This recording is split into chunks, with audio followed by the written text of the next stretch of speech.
heart attack. Fast, fatal, heart impact. Past painful scars, in fact, I blast tasteful bars and pass. I back up my actions, fact, don't ask, grab reactions, jacked, attack with every word, then act with class as they hear me snap. I got nothing to lose, cause I fought and felt the bruise. Now I'm not the one confused, call the shots and they produce. I ain't lost, I'm finally loose. Pick a new submerged juice. I need the views to boost me to a new abuse of being used. Everybody wants a piece now. Y'all can rest in peace now. You're dead to me, so peace out. Remember you're discreet now. Get ready for defeat now.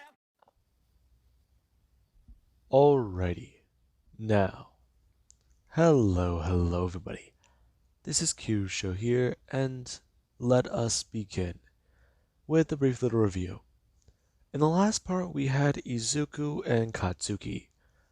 Both of these two were transported to another world right in front of somebody's eyes. 1 second they were there, the next they vanished. No trace of them. The person was shocked. They were an O5 council member, and they were talking to these two about a few things. Deku brought up Site 13. Site 13 does not exist. Not yet.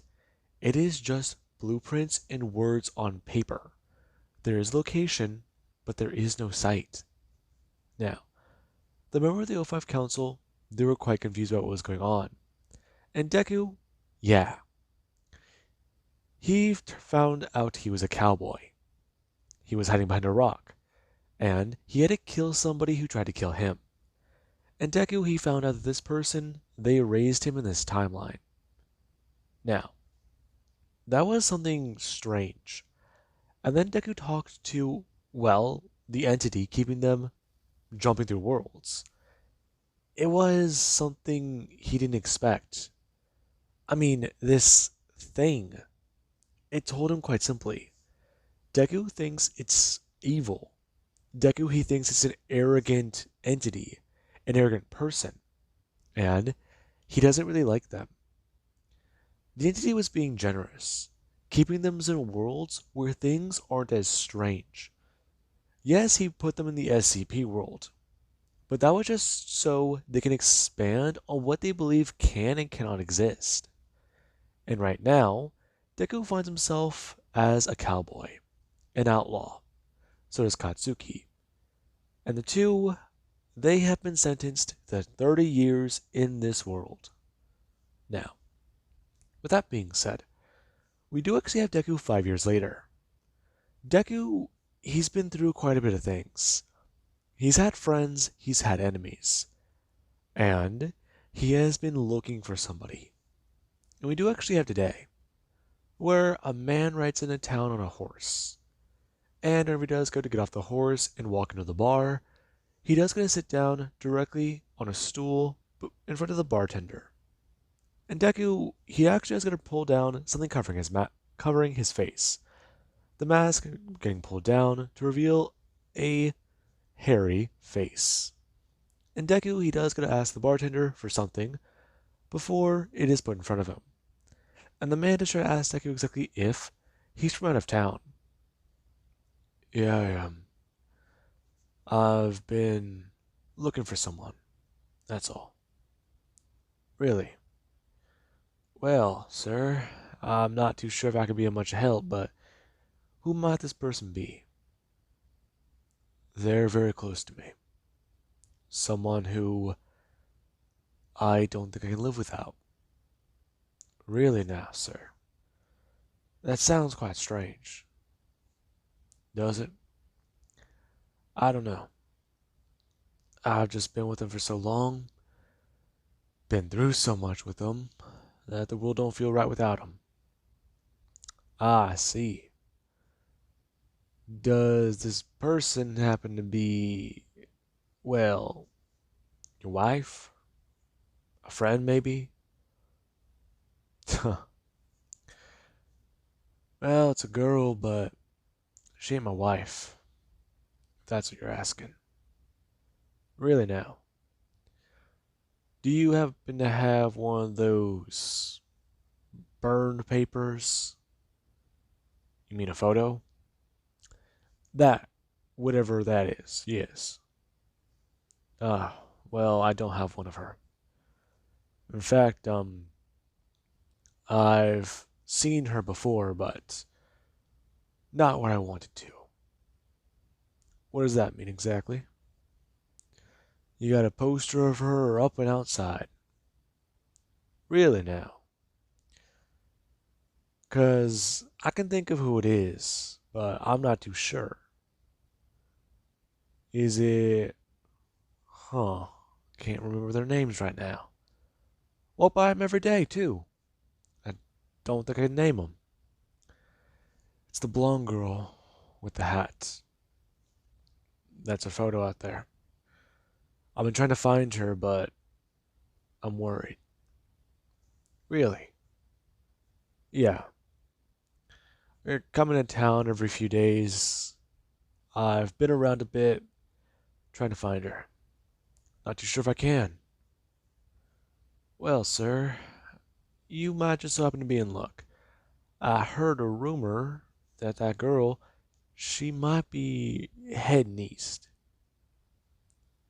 Are you serious? Yes, sir.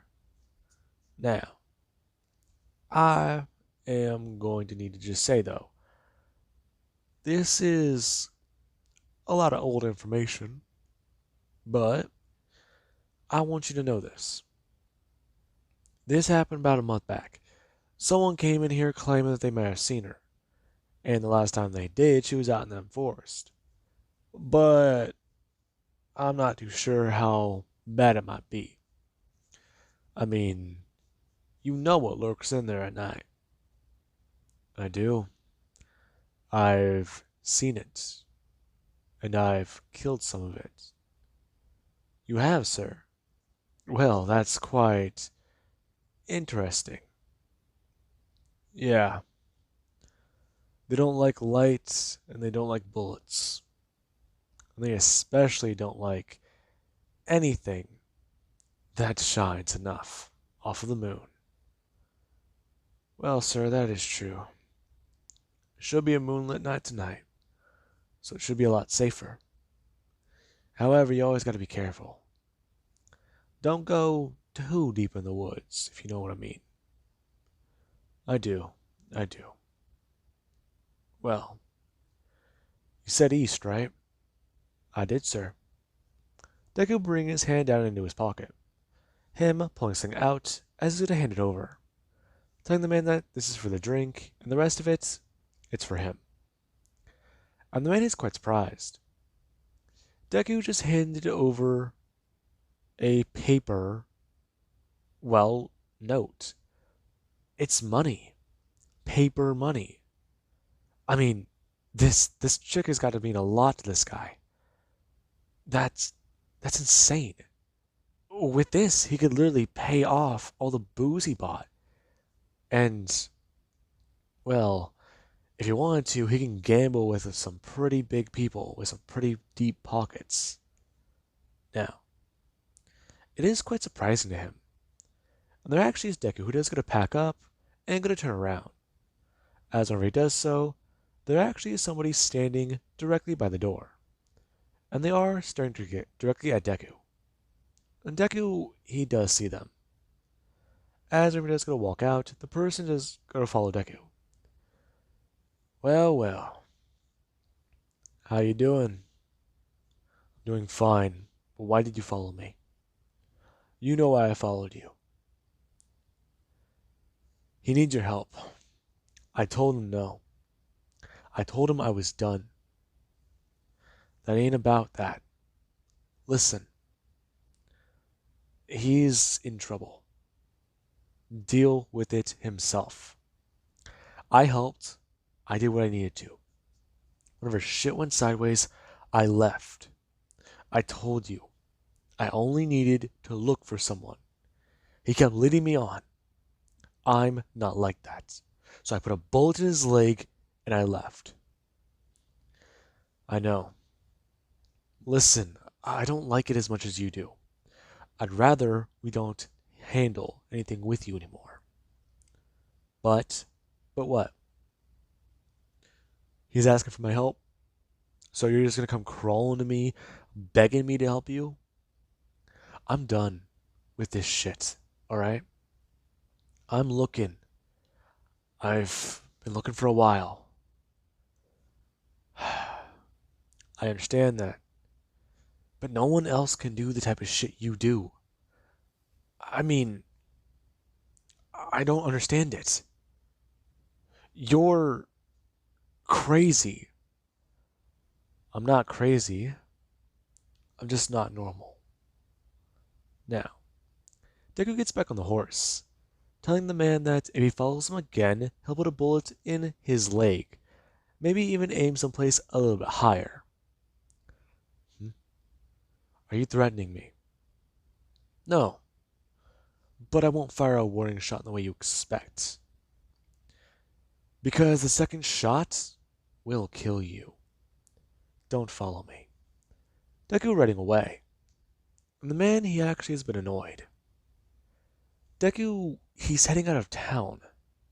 And a lot of people do see that. Deku, he rides past some of the large buildings. And whenever he does get out of town, a few people do watch him. They stare at Deku as if he was riding a horse on fire. And he might as well be holding something that can make a noise loud enough to cause your ears to bleed. That's the look on people's faces. And right now, Deku does continue to ride. And a lot of people, some of them are scurrying as fast as they can on horses, running back and forth. Some think that they can outrun the danger. Some think that the danger will catch them. And others, they're taking their chance out in the wild.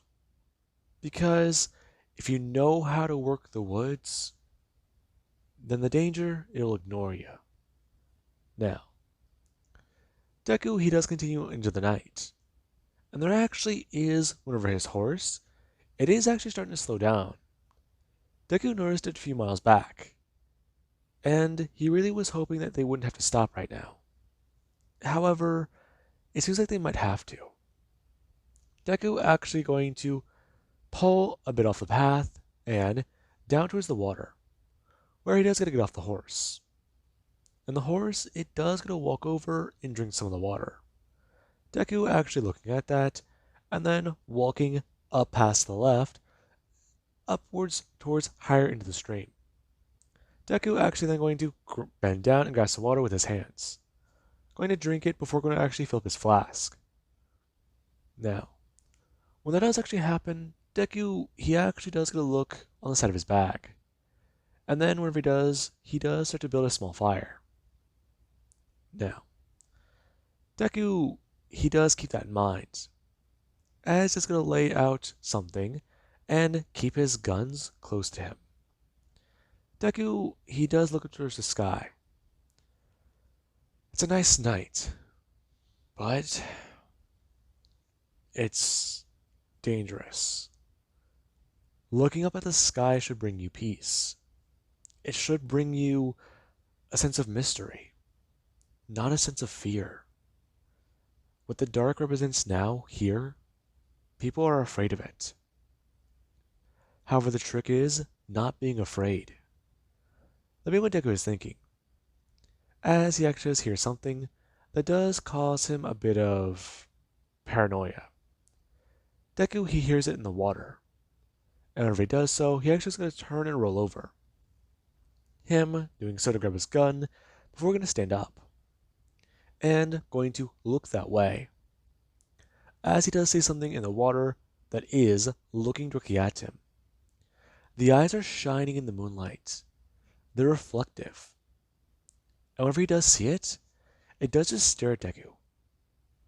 The thing is almost human. That's what gets him. The thing actually going to bring its head up a bit more and showing that it's more of its face. Deku is seeing its flattened nose and its toothy grin. Before Deku, he does go to pull back the slide on his weapon, and they're going to pull it forwards, before bringing up the rifle and aiming directly for the head. Deku firing it off, as the bullet does fly through the air and smash into the creature. The creature dying. Now, Deku, he does continue to wait, as he does get to stand up and feed his fire. Now, this does continue on, And whenever the sound of animals does return, Deku knows it's okay to sleep. Him getting a few hours in before the sun does rise, and then continuing his journey. And we actually do have Katsuki, who, in this amount of time, the 5 years, she has done quite a bit. She's been looking for Zuko, and the place she found herself in, it was very odd.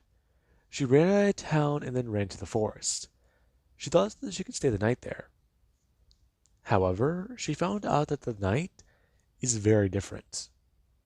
She was given a warning, but she ignored it. She thought that the entity was fucking with her. He told her that she'd be here for 30 years. And the reason why. It didn't make sense to her.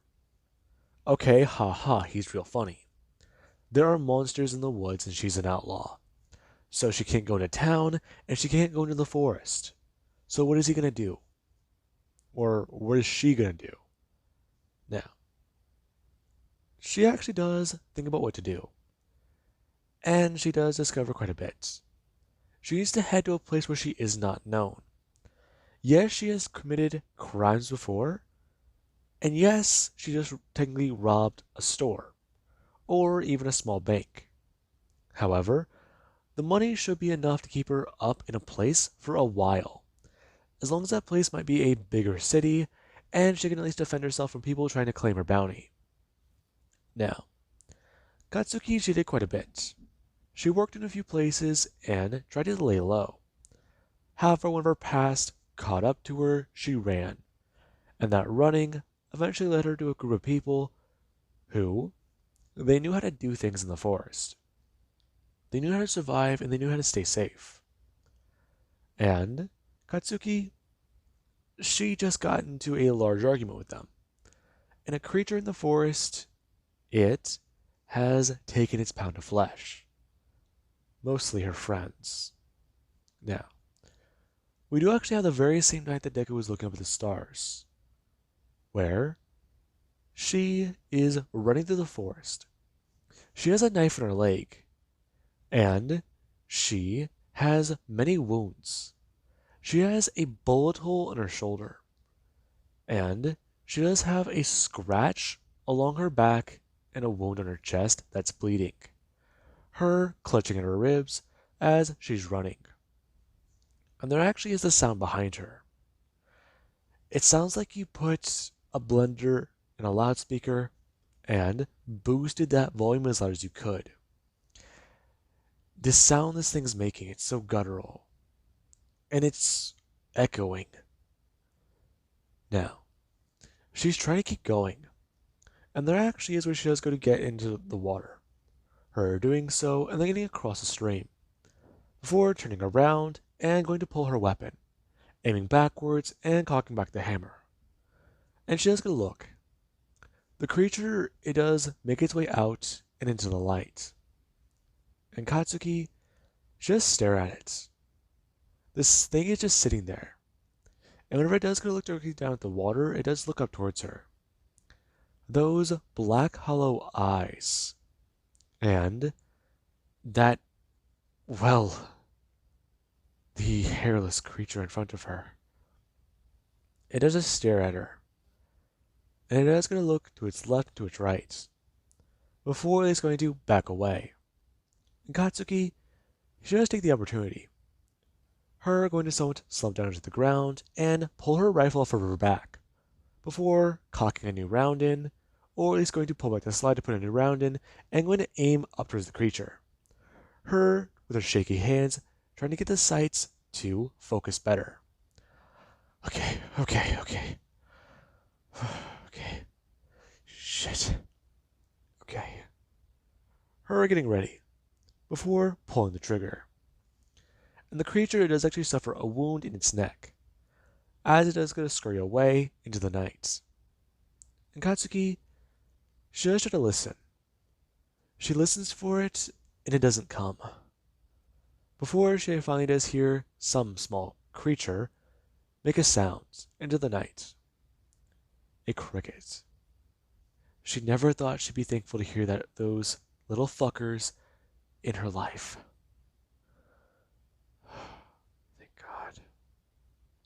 Now, Bako, she just gonna sit there, and she just try to tend to the injuries on her body. Her going to actually bring her hand down and onto the knife on her leg. As she does, just try and think. Okay, okay, this is not gonna be fun. Her pulling it out. Whenever she does so, she actually is gonna scream out in pain. Before she does, try to at least tend to the injuries she has with what she can. And there actually is whenever morning does come around. Bako, she's limping down the road. And nobody is coming around. She must be off of the beaten path. And right now, that isn't good. In this amount of time, a lot has happened to her. She's lost an eye. And she's gotten her own battle scars. Everybody in this world who has done something bad, they aren't really welcome in one place. So you have to find another. And if they aren't welcome in that place either, they're sort of drawn into this life. Take what you can to survive and make sure you can stay out of the woods. Otherwise, you might just get stuck in them. And whatever is in there, it doesn't like you. And you really wouldn't like it. Now, Bako, she actually is very close to passing out. And right now there actually is where she does see a man on a horse. And whenever she is going to see that, she is going to somewhat turn and see him. He looks like an outlaw. And whenever he does see her, he actually does going to draw his gun. And Bako, yeah, she's tired. Her going to somewhat slump onto the ground and pass out. Now, we actually have some time later, or somewhere around the next night, where she's going to wake up. And it is very strange. She finds herself in a town. Huh? Where am I? Hey, be careful. Huh? Who are you? My name's Dr. John. Listen, this is quite hard to understand, but you're here at my family's home. Family? Where am I? I just said my family's home. It's a small little place. However, it should be safe. Listen, not a lot of people know too much about this, but certain places they can deal with the creatures. And certain places out here are safe. This is one such area. Our little town here, we're doing fine. So, nothing to worry about. Just rest and gain your strength. Whenever I found you, you were quite beaten up. Were you the man on the horse? Yes, I was. I'm a doctor. You do understand what that is, correct? I do. I do. Thank you. It is no problem, ma'am. Listen, a lady like yourself, what were you doing out there? I mean, you could have been killed. I don't die easy. Bako going to sit up. Whenever she does so, she does actually somewhat surprise the doctor. Him asking her if she really is going to try and stand. To which she is going to stand up. And the man, he's just looking at her like, what the hell? Listen, I appreciate it, but I need to get going. Are you in some sort of trouble? I'm not. I have to find my husband. Your husband? Yes. Me and him got separated some time ago. And I know he's looking for me, so I'm looking for him. I see. Well then. At least rest up. If you go out there like the state you are in right now, you'll be killed. I can't. Why not? Because I don't know if he's. There's a chance we can run into each other. If we do, we'll find each other. I see. Well then, at least sit down. Let me tell you a bit about it. Listen, a lot of the natives in the area, they know more about this place than we do. We should listen to them, and some people don't. So let me tell you right now. This is what you need to know about it. Now, the man is trying to explain it. And Bakugo, yeah, she knows quite a bit about it from what she does know about horror. However, some of the rules they have changed. And right now, hearing some things that she didn't know about, it's going to help her greatly.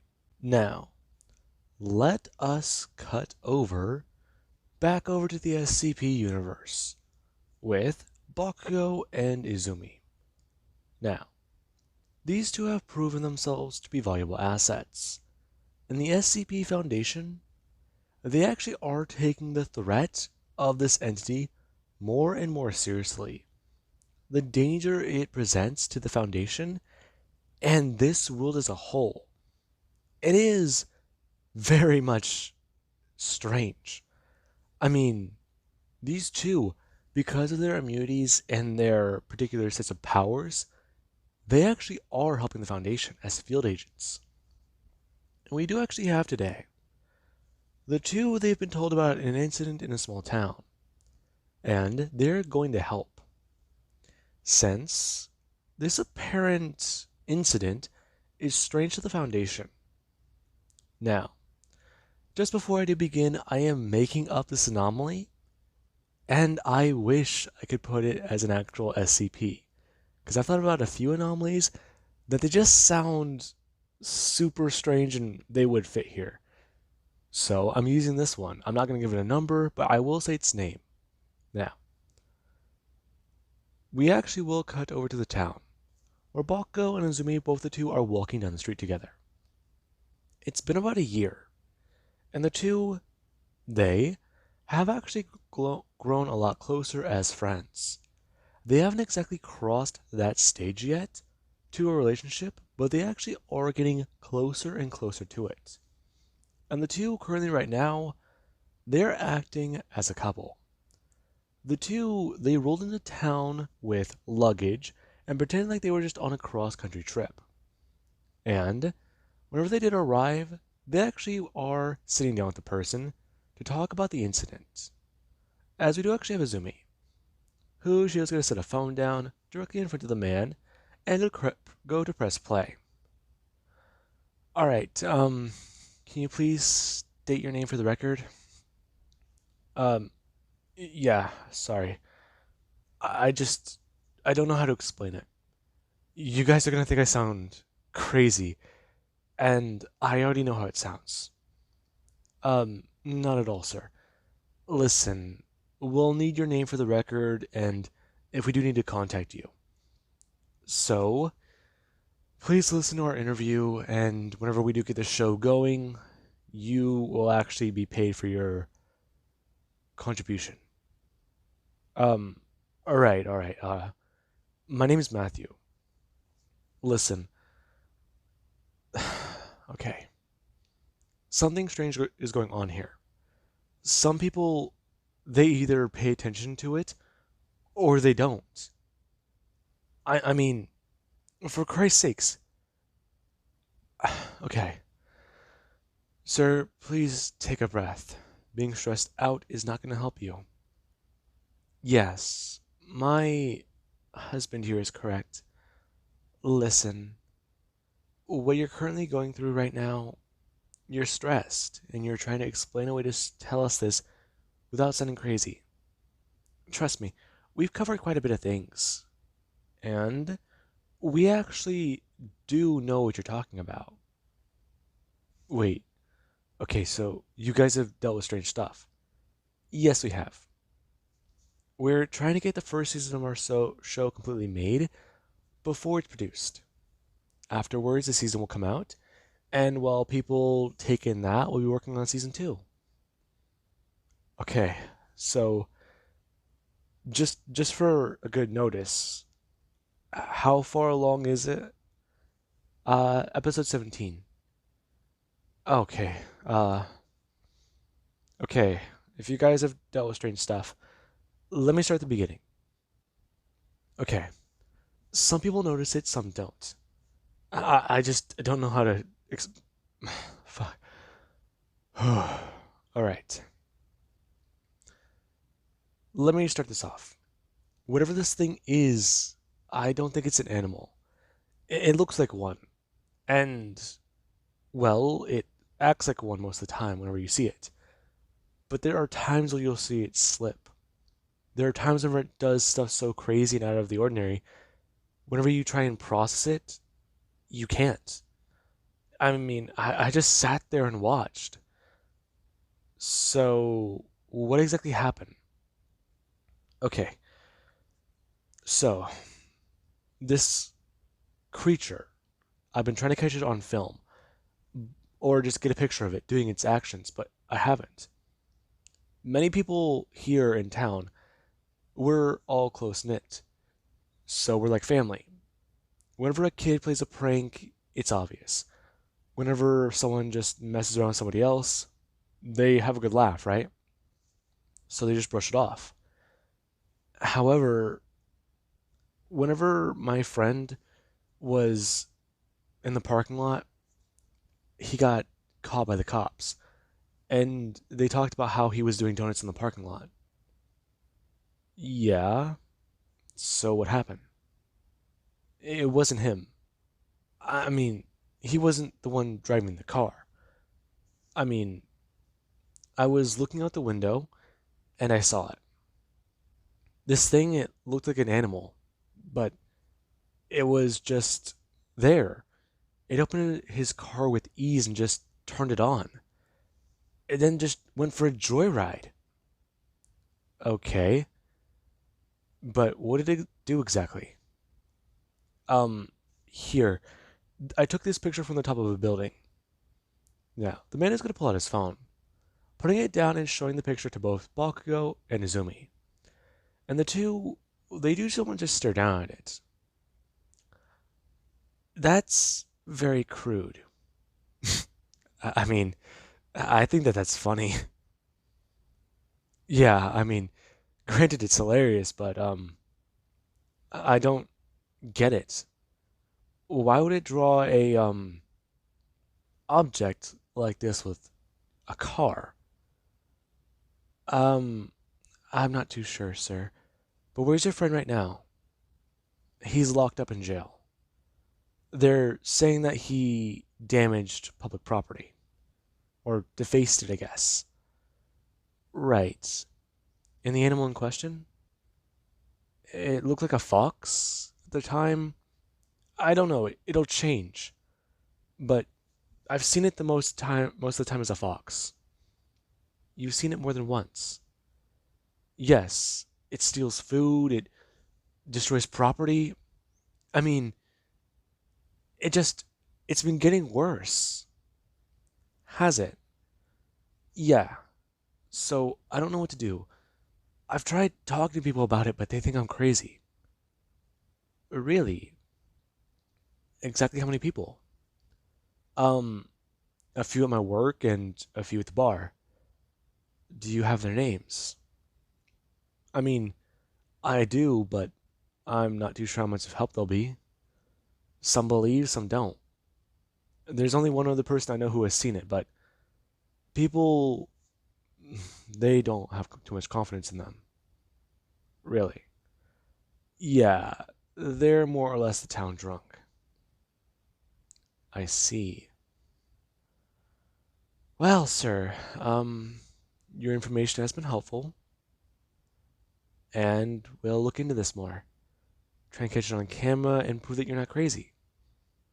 Really? Thank God.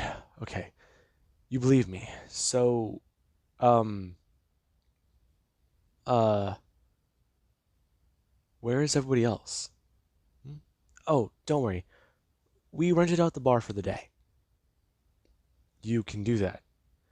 Yes, we can, sir. Bakugo pulling something out of his pocket, bringing it up and spraying it directly into the person's face. As whenever they do go to someone take a breath in, they do go to jump up. Before they do go to someone to fall over and back into the seat. Before Izumi should ask him if that is the amnestic that will wipe his memory for a week. Not exactly. However, we gotta disperse more of it. Afterwards, we gotta find out exactly what's going on. But a fox? So, what should we call this anomaly for right now? Well, it's a shapeshifter, that's for sure. And, well, I do have some ideas already at the moment, but I don't think we can consider it to be one of those for right now. Really? Yeah. So, for right now, let's look into it more and assess it. If it can be left alone, then, more or less, all we really have to do is quarantine the town. And afterwards, get SCP Foundation in here and capture it. However, if it gets worse and worse, as the man has said and suggested, then the town, it may be destroyed at one point, at least in the future. It's gone from small little pranks to increasing in destruction. So that's bad? Very. Alright, let's look around a bit more and call in a small task force. However, at the moment, this might be getting difficult. Right. Right. I'll make the phone call. You just, deal with this. Izumi going to grab the phone and cutting the recording. Ash is going to stand up and walk out of the room. And Bakugo, he does want to grab his drink.